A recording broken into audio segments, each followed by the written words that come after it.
précision de cette information donnée dans le Coran. Le sexe d'un bébé est déterminé par le chromosome de l'homme, X ou Y, qui s'unit avec l'ovule de la femme. Rien de tout cela n'était connu jusqu'à la découverte des gènes au XXe siècle. En réalité, dans de nombreuses cultures, on pensait que le sexe d'un bébé était déterminé par la femme.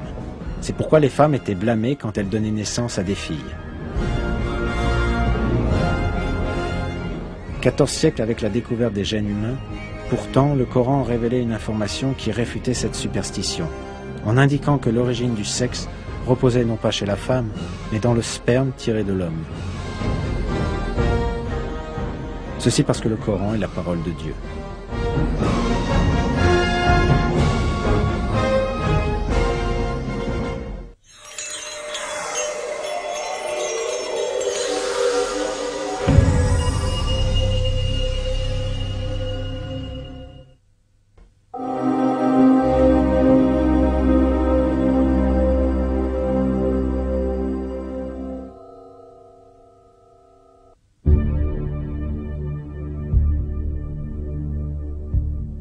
Quand le spermatozoïde de l'homme s'unit avec l'ovule de la femme, l'essence du bébé à naître est formée. Cette cellule unique est connue sous le nom de zygote. Elle commencera immédiatement à se reproduire en se divisant, et elle deviendra finalement un morceau de chair appelé embryon.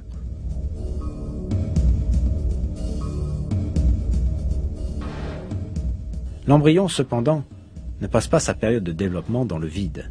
Il s'accroche à l'utérus, comme des racines se fixent fermement à la terre par leurs vrilles. À travers ce lien, il peut obtenir les substances essentielles à son développement depuis le corps de la mère.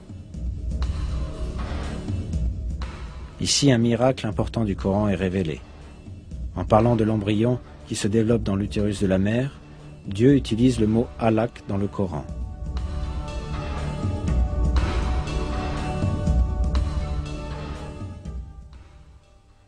Lis au nom de ton Seigneur qui a créé l'homme d'une adhérence, alaq. Lis, ton Seigneur est le très noble.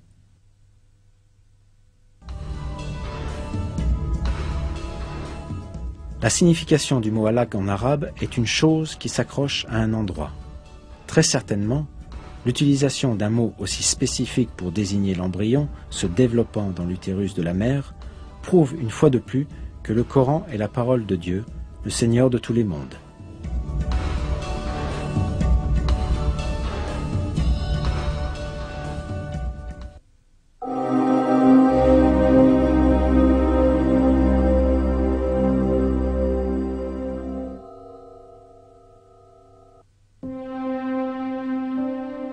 Une autre information importante fournie dans les versets du Coran concerne les étapes du développement d'un être humain dans l'utérus de la mère.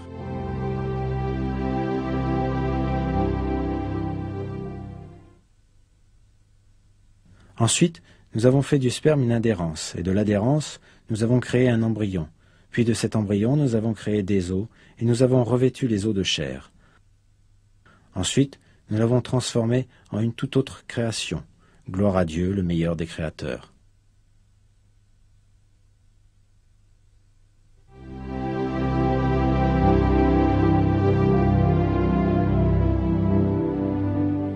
Il est clairement énoncé dans ces versets que dans l'utérus de la mère, les os se développent en premier, puis les muscles se forment et les recouvrent. Jusqu'à très récemment, les embryologistes supposaient que les os et les muscles de l'embryon se développaient en même temps. Pourtant, des recherches conduites grâce au nouveau développement technologique ont produit des conclusions qui correspondent exactement à ce qui est décrit dans le Coran.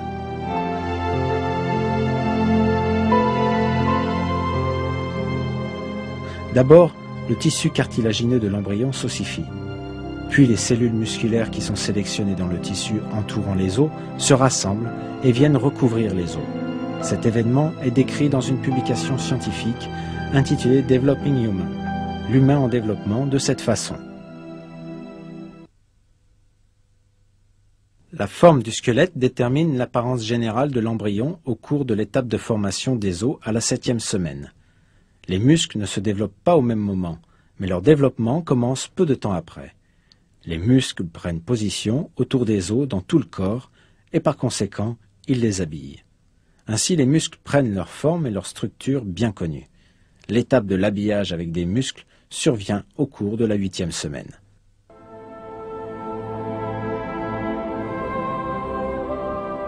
En bref, les étapes du développement de l'homme, comme décrites dans le Coran, sont en parfaite harmonie avec les découvertes de l'embryologie moderne.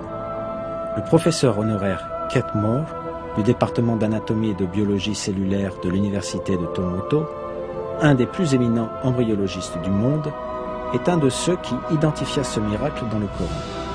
Le professeur Moore examina les versets concernant la naissance humaine et annonça ses conclusions par ces paroles.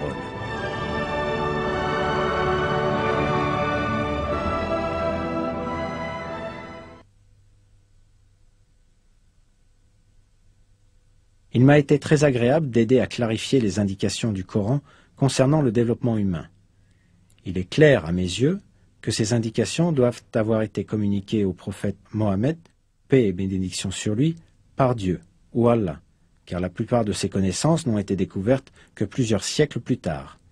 Cela prouve à mes yeux que le prophète Mohammed, paix et bénédiction sur lui, a dû être un messager de Dieu ou Allah.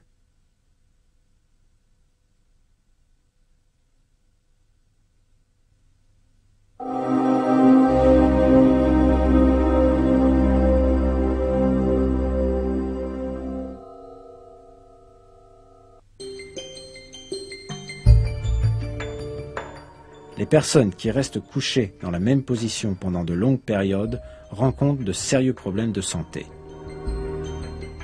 À cause de la pression constante exercée sur un endroit du corps quand on ne bouge pas pendant une longue période, les vaisseaux sanguins se contractent et ils peuvent se fermer totalement. Suite à cela, l'oxygène et les autres nutriments transportés par le sang n'atteignent plus la peau et celle-ci commence à mourir. Cela provoque l'apparition de plaies sur le corps. Ces plaies sont connues sous le nom de plaies du lit ou plaies de pression.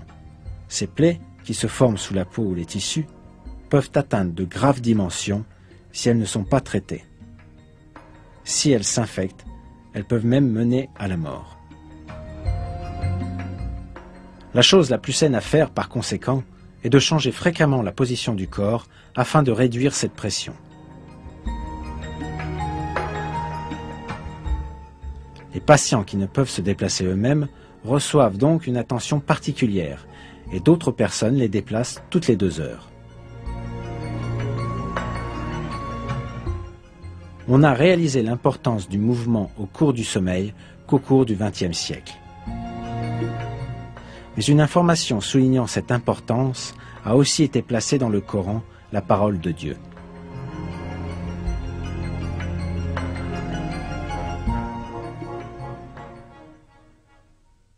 Et tu les aurais crus éveillés alors qu'ils dorment.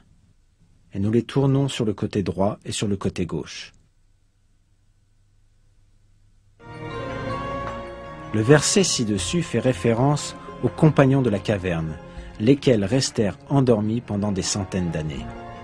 De plus, Dieu révèle également qu'ils bougeaient leur corps à gauche et à droite pendant leur sommeil.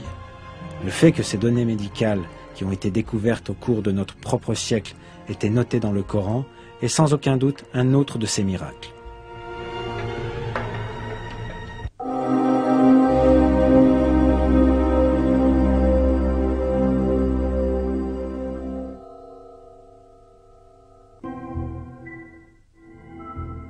Tout ce que nous avons vu dans les films, les miracles scientifiques du Coran, nous montre un fait évident. Le Coran est un livre qui renferme des informations qui se sont révélées et qui se révèlent vraies. Des faits concernant des sujets scientifiques, des faits que personne ne pouvait connaître à l'époque de la révélation du Coran, sont annoncés dans ces versets. Il est impossible que telles informations aient pu être connues avec le niveau de connaissance et de technologie disponible au 7e siècle en Arabie. Cela est bien sûr une preuve manifeste que le Coran ne peut être la parole d'un homme.